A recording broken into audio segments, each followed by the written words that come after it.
subhanahu wa ta'ala and reflect upon the many moral lessons that we learn from the sunnah of the Prophet alayhi salatu wasalam, etc. And I wanted to today focus on the idea of culture, in the sense that the culture that we live in today is what we can call a culture of ingratitude. And Islam promotes a culture of gratitude. In Surat Az-Zukhruf, Allah subhanahu wa ta'ala, He says, بَعْدَ أَعُوذُ بِاللَّهِ مِنَ الشَّيْطَانِ الرَّجِيمِ نَحْنُ قَسَمْنَا بَيْنَهُمْ مَعِيشَتَهُمْ فِي الْحَيَاةِ الدُّنْيَا وَرَفَعْنَا بَعْضَهُمْ فَوْقَ بَعْضٍ دَرَجَاتٍ لِيَتَّخِذَ بَعْضُهُمْ بَعْضًا سُخْرِيًّا وَرَحْمَةُ رَبِّكَ خَيْرٌ مِمَّا يَجْمَعُونَ. And we have apportioned out for them their livelihood in this lower life. And we elevated some of them over others in order that some would place others or take others in their service, while the mercy of your Lord is better than all that they amass. This ayah is significant for many reasons, but first and foremost, the reinforcement of the very fact that we live and have lived throughout our history as human beings on this planet in the state of hierarchy, that Allah subhanahu wa ta'ala has blessed some in certain areas where He hasn't blessed others. And the reason is that Allah wants to test all of us with the different blessings that He's given us. Will we employ it for good or for evil? Will the strong help the weak? Will the wealthy help the poor? Etc. In another verse, Allah subhanahu wa ta'ala says in Surat An-Nisa, لا تتمنوا ما فضل الله ببعضكم على بعض أو بعضهم على بعض للرجال نصيب مما اكتسبوا وللنساء مما اكتسبن واسأل الله من فضله. Do not seek out that by which Allah has given some of you fardle over others. Now, this word fardle has multiple translations, and one of its most common translations is superiority. Fardle is a surplus, something extra that Allah subhanahu wa ta'ala has given us, or you, or me, over someone else. It can be a surplus of strength, it can be a surplus of knowledge, a surplus of wealth, a surplus of beauty, and so many different things. Allah subhanahu wa ta'ala may give someone a surplus of status and fame as well. How do you utilize that status and that fame? And so it is said that this particular verse was revealed because the Prophet's wife, Salama, radiallahu anha, she came to the Prophet sallallahu alaihi wasallam, and she wanted to know, try to understand, because she had noticed that the verses of the Quran seemed to have favored men in certain areas, and in particular in the area of jihad. So she asked him, she said, تَغْزُو الرِّجَالُ وَلَا نَغْزُو. The men, they go out to fight, but we don't. وَلَنَا نَصْفُ الْمِيرَاث. And we also get half of the inheritance. So they get double the amount they receive. So they have an advantage in that sense, that they are able to achieve a reward that we can't. That they go out and fight, and you said that the best thing that anyone can do is to fight in the path of Allah subhanahu wa ta'ala, but we're not allowed to do so. And then Allah subhanahu wa ta'ala reveals this verse, do not wish or seek out those things by which Allah has given fadl or advantage or merit to some of you over others. Men, they have what they earn. وَلِلنِّسَاءِ مِمَّا اكْتَسَبْنَ لِلرِّجَالِ نَصِيبٌ مِمَّا اكْتَسَبُوا. That the men shall get a portion of what they earn, and women shall get a portion of what they earn. So ask Allah from His fadl. In other words, in those areas where Allah subhanahu wa ta'ala has not established a natural advantage over one person or another, then you seek Allah's fadl in that particular area. A man should not want to become a woman should not want to become a man, because those are things that Allah subhanahu wa ta'ala, He has set in stone, if we like to say, using that expression. But in those areas where there's possibility of change, if you're an ignorant person, then you should ask Allah to increase your knowledge. If you're impoverished, then you should ask Allah to increase your wealth, right? especially if your intention is to do good with it. Abu Dharr al-Ghifari, radiallahu anh, in a hadith, he mentions that the Prophet ﷺ, he ordered him to do 7 things. And the very first 2 things he mentions is that amarani bihubb al-masakin wa dunuwi minhum. He ordered me to love the poor and to be close to them. Then secondly, he said, amarani alla anzura ila man huwa fawqi, or amarani an anzura ila man huwa duni wa la anzura ila man huwa fawqi. He ordered me to look at those who are worse off than I am, but not to look at those who are better off than I am. And the thing is interesting is that in Arabic language, the word shukr itself, which is the word for gratitude, its antonym is kufr.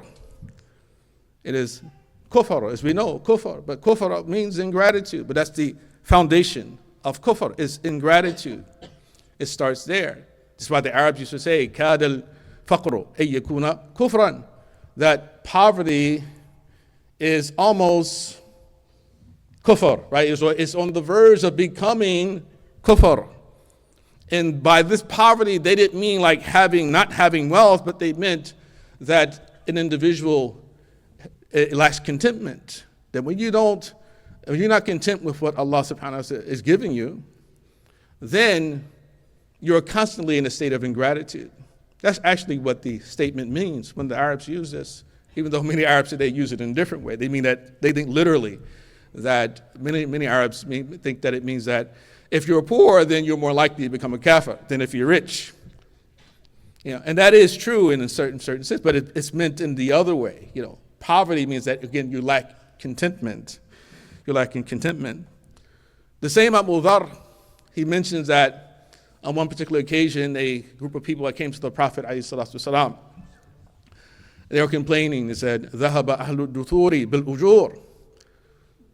Ya Rasulullah, the rich people, they've taken all of the rewards. They've taken all the rewards. ذهب أهل الدثور بالأجور. الدثور is جمع. الدثر means المال الكثير. So they explain how this is the case. He said, يصلون كما نصلي. They pray just like we pray. ويصومون كما نصوم. And they fast just like we fast.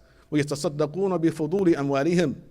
And they give charity with the fudul, again, that word against fardle, the plural, fudul, with the surplus of their wealth. Now we come back to Salama, radiallahu anha, and her concern. She was concerned that, I don't have the opportunity to do the things that Allah subhanahu wa ta'ala has imposed upon men. Why? Because I'm a woman. And her fear is that she would not be able to get an equal or greater reward than men. But the verse says that, men shall get a portion of what they earn. Not everything that they earn. They'll get a portion, just as women will get a portion of whatever they earn. So in other words, that in whatever arena you are operating, then there's an opportunity for you for matters to equalize, right? To equalize. Because just because a man, for example, has the opportunity to pray more prayers, right, or at least compulsory prayers, doesn't necessarily mean that Allah subhanahu wa ta'ala will give them full credit, or give us full credit for each one of those prayers, because we know that there are always imperfections in our prayers. A woman can pray one prayer and it's totally perfect. Allah subhanahu wa ta'ala counts that and it wipes out anything else that men may or may have not done. And so the Prophet responds to Abu Dharr. The point is this, is that they were concerned about the reward in the hereafter. You have women today who complain about, there's a lack of equality among men. And we want to equalize things. But their concern is with it's dunya concerns. In other words, we want power just like men have power. We want equal share of power. Salama, that wasn't her concern. Her concern was with what the reward would be in the hereafter. Just like Abu Dharr. It's like, they have something that we don't have. So they can get a reward that we can't receive. then how does the Prophet respond? أَوَلَيْسَ قَدْ جَعَلَ اللَّهُ لَكُمْ مَا تَصَدَّقُونَ? So hasn't Allah given you something that you can give in charity? Then he goes on and says, وَإِنَّ بِكُلِّ تَكْبِيرَةٍ صَدَقَةٍ. Every takbirah, every Allahu Akbar is a charity. وَبِكُلِّ تَسْبِيحَةٍ صَدَقَةٍ. And every Subhanallah is a charity. وَكُلِّ تَحْلِيلَةٍ صَدَقَةٍ. Every La ilaha illallah is a charity. وَكُلِّ تَحْمِيدَةٍ صَدَقَةٍ. Or kul tahmida is before tahleel, I'm sorry. Every alhamdulillah is a charity. وَأَمْرٍ بِالْمَعْرُوفِ وَأَمْرُ بِالْمَعْرُوفِ صَدَقَةٍ. And every act where you're enjoying good, every moment you're enjoying good, that is a charity. وَنَحْيٌ عَنْ مُنْكَرٍ صَدَقَةٍ. And every moment that you forbid from evil is an act of charity. So their fundamental concern was with the rewards of the hereafter. So today, like ujur, I think it's interesting about the word ujur, where he says, ذَهَبَ أَهْلُ الدُّثُورِ بِالْأُجُورِ, that the people of wealth, they have taken away all of the ujur. The word ajr can be translated as reward or wage.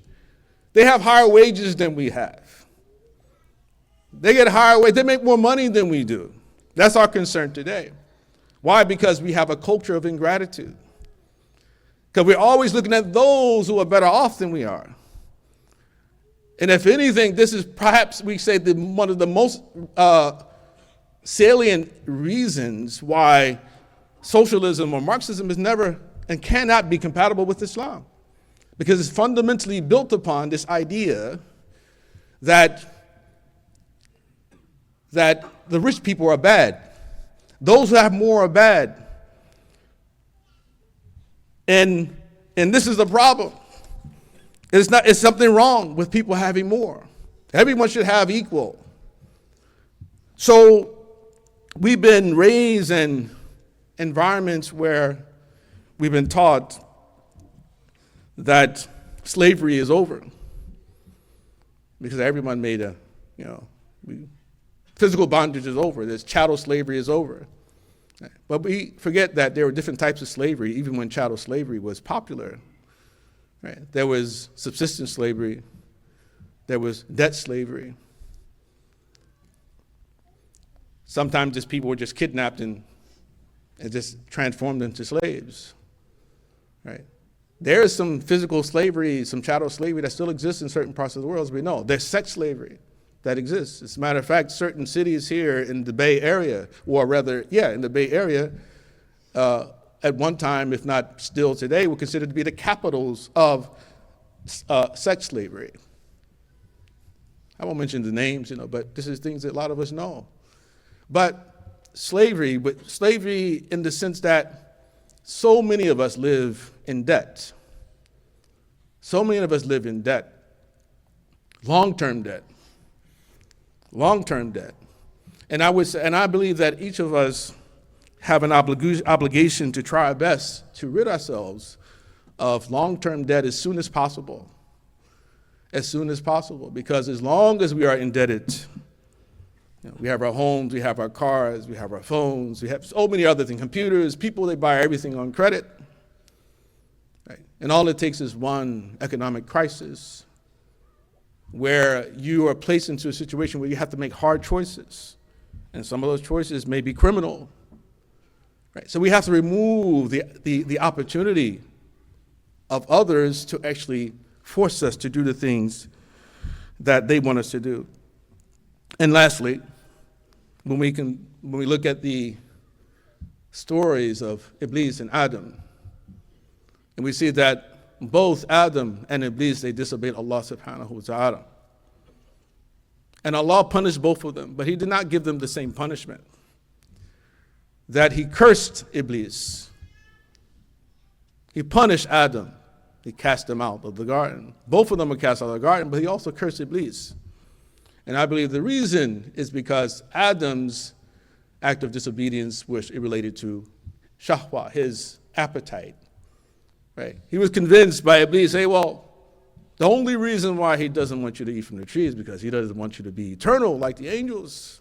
If you eat from the tree, and so he's convinced, I'd like to do that. I would love to live forever and enjoy this bliss forever. And for a moment, he doubted that Allah subhanahu wa ta'ala could do anything about it. So Iblis tricked him. But Iblis himself, his disobedience his punishment when he disobeyed Allah's command to bow down to Adam is that takabbur alayhi, that he questioned God's wisdom. In other words, he said, I'm created from fire, he created from mud, and fire is greater than mud. And I can see that, why can't you? That's what it implies. He's speaking to Allah. He's questioning Allah's wisdom. It's not the same. Adam wasn't questioning Allah's wisdom. So when Allah told the angels to bow down, to prostrate to Adam, the angels, what they do? They looked at Allah. What did Iblis do? He looked at Adam. No, he didn't understand. And this is fundamentally what people do when they show ingratitude to things. When people are pursuing worldly rewards over heavenly rewards. Abu Dharr and Salama, radiallahu anhuma, they were pursuing heavenly rewards. When we seek power, trying to impress our friends, those around us, instead of looking at Allah subhanahu wa ta'ala, we look at our friends, or we look at the people who we consider to be inferior to us.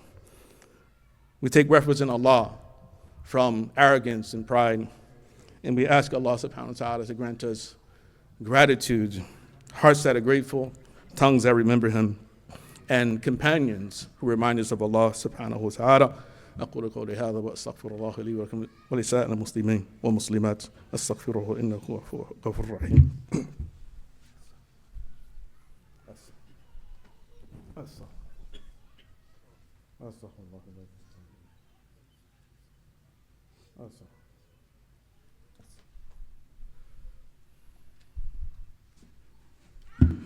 الحمد لله رب العالمين وصلى الله على سيدنا محمد وعلى آله وصحبه وسلم تسليما كثيرا. One final point of reflection I wanted to make before we get ready for the prayer is that everything that we are commanded to do, it is to remind us of these larger principles. And just one fundamental example I'll make, and this is that when we pray, at the end of our prayers, the first thing we say is, Astaghfirullah, Astaghfirullah, Astaghfirullah. Why? Because we know that our prayers are going to be imperfect. We know we're going to think about things that we shouldn't be thinking about in the prayers, that we don't have full focus. We ask Allah's forgiveness right from the beginning. But we've also been told to do what we call the tasbihats, the tahmidats, and takbirats. Subhanallah, alhamdulillah, wallahu akbar. Subhanallah, what is it a reminder of? It's a reminder of Allah's, His purity and His greatness, and that Allah subhanahu wa ta'ala, He is free of any imperfections, any flaws. And Allah wants us to remember this, keep this in mind. Alhamdulillah. Why do we say alhamdulillah? Because it's a statement of shukr. A statement of shukr. Wallahu akbar. Allah is greatest. Allah is greater than what? Any of our afflictions. It's about sabr. Remind us that we should be prepared to endure struggle and affliction in this life. Right, so a reminder of Allah's purity, reminder of the importance of gratitude, reminders of the importance of patience and endurance. And we ask Allah subhanahu wa ta'ala to grant us all of that, inshallah. إن الله وملائكته يصلون على النبي يا أيها الذين آمنوا صلوا عليه